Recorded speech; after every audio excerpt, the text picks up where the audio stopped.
Oktober 2024, 3 hakim aktif Pengadilan Negeri Surabaya ditangkap oleh Kejaksaan Agung dalam operasi senjata. Bukan karena mereka menangkap penjahat, melainkan karena mereka sendiri yang menjadi penjahat.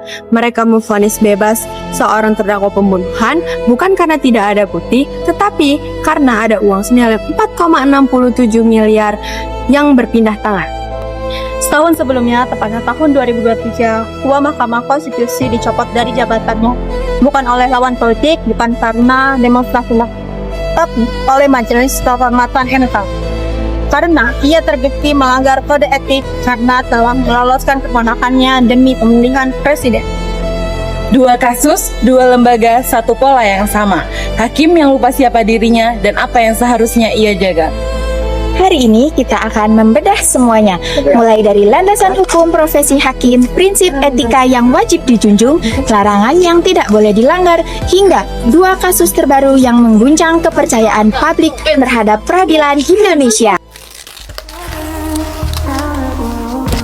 Assalamualaikum warahmatullahi wabarakatuh. Halo semuanya, perkenalkan saya Wiransa Pribadi Putri sebagai moderator, dan di sebelah kiri saya Karimah Fauzia, di sebelah kanan saya ada Karin Indah Permatasari dan Aulia Rahmawati.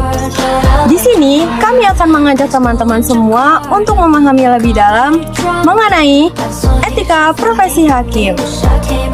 Dengan saya sendiri akan menjelaskan siapa itu hakim dan apa landasannya.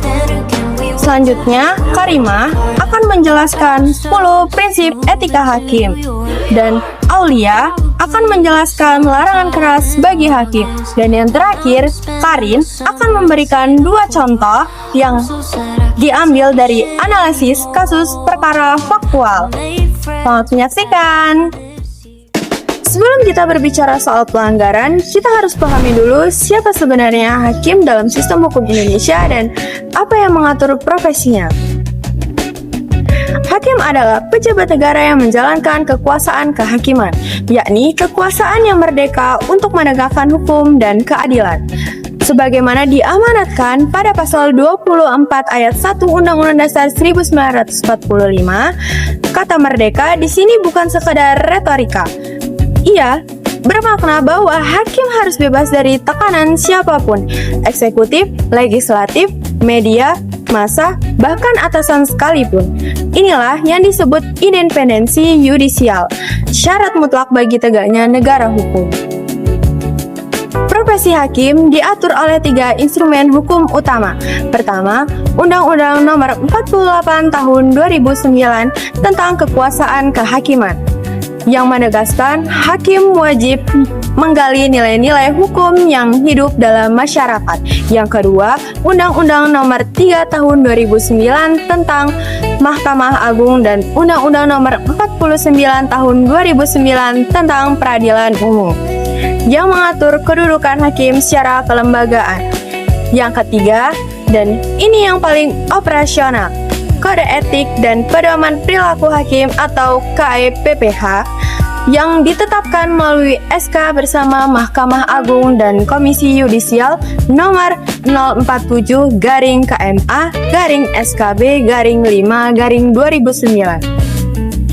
Hakim bukan pengawal biasa yang biasa diperintah atasannya. Dalam memutus perkara, hakim hanya tunduk pada hukum dan nuraninya. Dan KEPPH adalah kompas moral yang memandu nuraninya itu, yang memuat 10 prinsip wajib yang akan Karimah jelaskan sekarang. Berdasarkan KEPPH, ada 10 prinsip etika yang wajib dimiliki seorang hakim. Bukan sekadar daftar aturan, ini adalah karakter yang harus utuh dalam diri seorang hakim.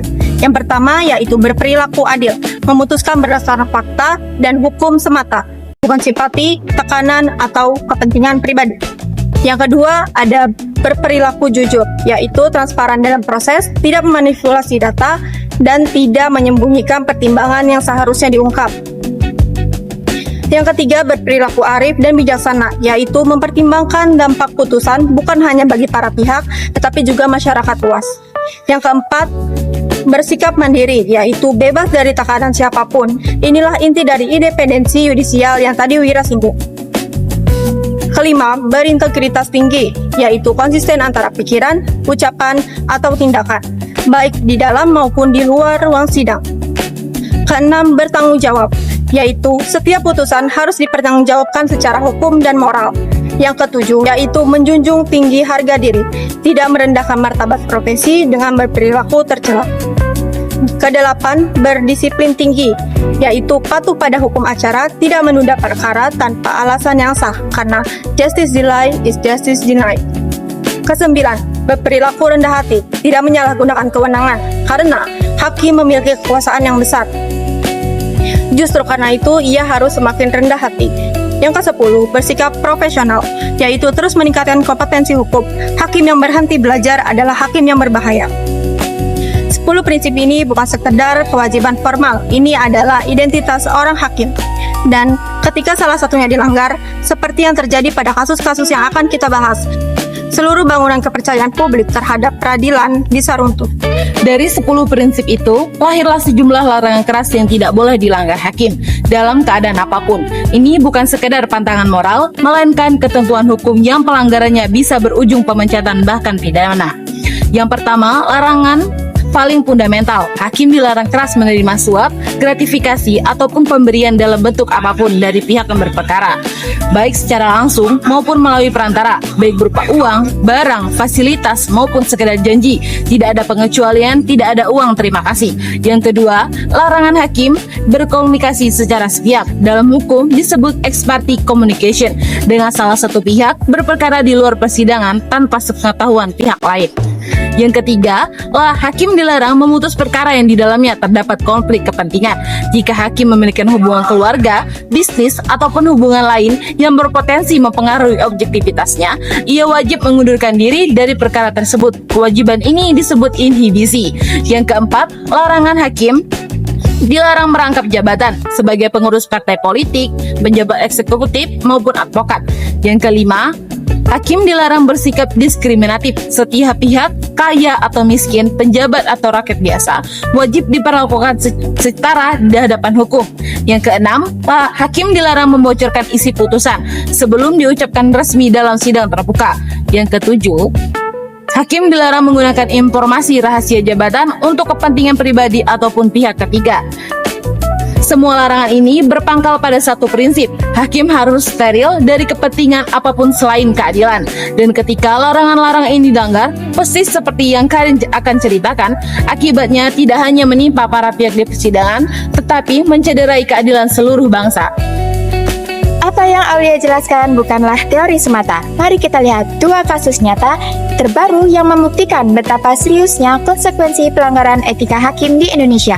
Kasus pertama yang menyangkut Anwar Usman, Ketua Mahkamah Konstitusi tahun 2023. Anwar Usman adalah Ketua MK, penjaga tertinggi konstitusi di Indonesia. Pada September 2023, MK menerima permohonan uji material terhadap batasan usia calon presiden dan wakil presiden yang diatur dalam Undang-Undang Pemilu. Yang membuat perkara ini luar biasa sensitif, Anwar adalah paman kandung dari Gibran Raka Buming Raka, wali kota Solo yang saat itu digadang-gadang akan maju sebagai calon presiden. Seharusnya berdasarkan prinsip inhibisi, Anwar Usman wajib mengundurkan diri dari pemeriksaan perkara ini karena ada konflik kepentingan yang nyata. Tetapi ia tidak mundur, ia tetap duduk sebagai ketua majelis. Pada 16 Oktober 2023, Mahkamah Konstitusi mengeluarkan putusan nomor 90-PUU-XX1-2023 yang mengabulkan permohonan mengubah syarat usia cawapres dengan menambahkan klausul pengecualian bagi pejabat yang pernah terpilih melalui pemilu, termasuk kepala daerah. Putusan ini langsung membuka jalan bagi Gibran untuk maju sebagai cawapres. Majelis Kehormatan Mahkamah Konstitusi (MK) segera dibentuk setelah serangkaian sidang pada 7 November 2023. MK memutuskan Anwar Usman terbukti melakukan kode etik berat, yakni pelanggaran prinsip ketidakberpihakan, prinsip independensi, dan prinsip integritas dalam Sabta Karsa Utama. Ia bahkan terbukti membuka ruang intervensi bagi pihak luar dalam proses pengambilan putusan. Sanksinya Anwar Usman dicopot dari jabatan Ketua MK. Namun, menjadi perdebatan besar, putusan MK nomor 90 itu tidak dibatalkan. Artinya, meskipun putusannya lahir dari proses yang cacat etik akibat hukum tetap berlaku. Ini menjadi presiden yang sangat mengkhawatirkan dalam sejarah konstitusional Indonesia. Adapun contoh kasus kedua yang mencangkut 3 hakim dari Pengadilan Negeri Surabaya, yang dimana perkara ini bermula dari tewasnya Dini Sera Afrianti, seorang wanita berusia 29 tahun yang dibunuh oleh kekasihnya yang bernama Georgios Ronald Tanur di Landmark Mall Surabaya pada Oktober 2023. Jaksa menuntut 12 tahun penjara. Namun, pada 24 Juli tahun 2024, Majelis Hakim Pengadilan Negeri Surabaya yang terdiri dari Erin Tuah Damanik, Heru Hanindyo, dan Mangapul memutus Ronald bebas dari seluruh dakwaan. Putusan ini langsung memicu kemarahan publik. Banyak yang mencurigai ada yang tidak beres. Kejaksaan Agung segera melakukan penyelidikan tertutup dan hasilnya terungkap bahwa pengacara Ronald, Lisa Rahmat, telah menghubungi para hakim dengan memberikan suap sebesar 4,67 miliar. Tidak hanya itu, penyelidikan membongkar jaringan yang lebih besar. Zarof Ricard, mantan pejabat Mahkamah Agung, diduga menjadi maklar khusus yang menghubungkan Lisa dengan para hakim. Saat penggeledahan di rumah Zarof, ditemukan uang tunai senilai 920 miliar dan emas batangan 51 kg atau setara dengan 1 triliun kekayaan. Pada 23 Oktober 2024, Jaksa Agung menangkap ketiga hakim tersebut. Sebulan kemudian, Rudi Supermono, mantan Ketua Pengadilan Negeri Surabaya yang kemudian pindah ke Pengadilan Negeri Jakarta, juga ditetapkan sebagai tersangka, diduga ikut menerima bagian dari uang suap. Kasasi oleh Mahkamah Agung kemudian memvonis Ronald 5 tahun penjara. Tapi kerusakan yang lebih besar sudah terjadi. Kepercayaan publik terhadap peradilan Indonesia jatuh ke titik terendah. Dari 2 kasus ini, polanya jelas. Konflik kepentingan yang tidak dikelola, suap sistematis, dan jaringan maklar yang sudah mengakar dari dalam. Korbannya selalu sama, keadilan dan mereka yang mencarinya. Lalu, bagaimana sistem pengawasan hakim bekerja dan apa yang bisa kita perbaiki? Indonesia memiliki 3 lapis pengawasan hakim. Yang pertama, Komisi Yudisial, lembaga konstitusional berdasarkan pasal 24B Undang-Undang Dasar 1945 yang mengawasi perilaku hakim, menerima laporan masyarakat, dan merekomendasikan sanksi kepada Mahkamah Agung. Pada Januari hingga April 2025 saja, Komisi Yudisial telah menerima 401 laporan dengan pelanggaran KEPPH, naik drastis dibanding periode sama tahun lalu. Kedua, Badan Pengawasan Mahkamah Agung yang melakukan pengawasan internal. Yang ketiga, Mahkamah Konstitusi khusus untuk hakim konstitusi yang telah terbukti berani bertindak dalam kasus Anwar Usman. Sanksi berjenjang dari teguran lisan, teguran tertulis, mutasi paksa, pemberhentian sementara, dan hingga pemberhentian dengan tidak hormat. Untuk pelanggaran pidana, hakim bisa dijerat Undang-Undang Tipikor dan diadili di Pengadilan Tindak Pidana Korupsi. Namun, 2 kasus tadi mengajarkan kita satu hal penting, pengawasan dari luar tidak cukup. Reformasi sejati harus dimulai dari dalam diri hakim itu sendiri, dari komitmennya terhadap sumpah jabatan yang ia ucapkan ketika pertama kali mengenakan jubah hitam itu. Dari kasus Anwar Usman, kita belajar bahwa konflik kepentingan adalah racun yang lambat. Seorang hakim mungkin merasa bisa bersifat objektif meski ada benturan kepentingan, tapi keyakinan itu sendiri sudah merupakan pelanggaran karena publik berhak untuk kepastian, bukan sekadar harapan. Dari kasus Pengadilan Negeri Surabaya, kita belajar korupsi peradilan bukan sekedar soal hakim nakal seorang diri. Ia adalah jaringan yang melibatkan pengacara, makelar, dan pejabat yang bisa tumbuh subur ketika pengawasan lemah dan integritas diabaikan. Yang paling menyedihkan dari kedua kasus ini bukan hukuman yang dijatuhkan kepada para pelakunya.